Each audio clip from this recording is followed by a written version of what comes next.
ఇంకా భరతుడు చూస్తామా అంటే రాముడు 14 సంవత్సరంలో ఇంకా అయోధ్యకు చేరడు అనే సత్యాన్ని గుర్తించాడు. பரதனை பற்றி பார்த்தோமானால் ராமர் 14 ஆண்டுகள் அயோத்திக்கு வரமாட்டார் எனும் உண்மையை உணர்ந்தார். వశిష్ఠుల వారి దగ్గరికి వెళ్ళి వశిష్ఠులకు నమస్కరించి, గురూజీ, அப்போது வசிஷ்டரிடம் சென்று அவரை நமஸ்கரித்து, ఈ குருஜி, రాజ్యం ఎవరి కోసము?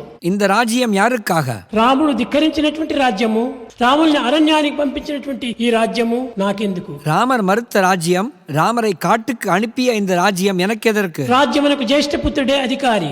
ராஜ்யத்தின் மீது மூத்த மகனுக்குத்தான் அதிகாரம். కనుక నేను ఇప్పుడే అరణ్యమునకు వెళ్ళి రాముని యొక్క పాదములను పట్టి అతన్ని ఎట్లయినా నువ్వు తీసుకుని వచ్చి పట్టాభిషేకం చేస్తానన్నా. எனவே நான் இப்பொழுதே கானகத்திற்கு சென்று ராமரின் பாதங்களை பற்றி அவரை எப்படியாவது அழைத்து வந்து பட்டாபிஷேகம் செய்வேன் என்றார்.